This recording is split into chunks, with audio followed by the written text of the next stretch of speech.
আপনার রব আপনার সাথেই আছে। এটা সবসময় ফিল করবেন যে আমার রব আমার সাথে আছে। এটা ফিল করলে আপনার মধ্যে যে সাহস আসবে আপনি কল্পনাই করতে পারবেন না যে এত এনার্জি আপনার ভিতরে আসলো কি করে। আপনারা খেয়াল করেছেন বছর খানিক আগে ভারতবর্ষের আমাদের এক বোনের সামনে কিছু সন্ত্রাসী ওরা জয় শ্রীরাম বলতেছিল, মনে আছে? কিন্তু আমার ওই বোন মুস্কান কি বলছিল বলেন তো? তার এক আল্লাহ আকবারে from north to south, from east to west, the entire globe প্রকম্পিত হয়েছে। আমরা সবাই পড়েছি আল্লাহ আকবার, সবাই আমরা কি পড়েছি? আল্লাহ আকবার।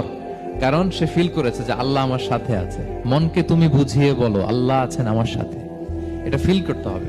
আল্লাহর হাবিব সাল্লাল্লাহু আলাইহি ওয়াসাল্লামকে আল্লাহ তাআলা এইটাই অ্যাসিউরেন্স দিলেন, কনফার্মেশন দিলেন যে মা ওয়াদ্দাআকা রাব্বুকা ওয়া মা ক্বালা, আপনার রব আপনাকে ভুলে যায় নাই, আপনার রব আপনার প্রতি অসন্তুষ্ট হয় নাই। আমি ইচ্ছা করে ওহিটা বন্ধ রেখেছি যাতে আপনার আরাম হয়।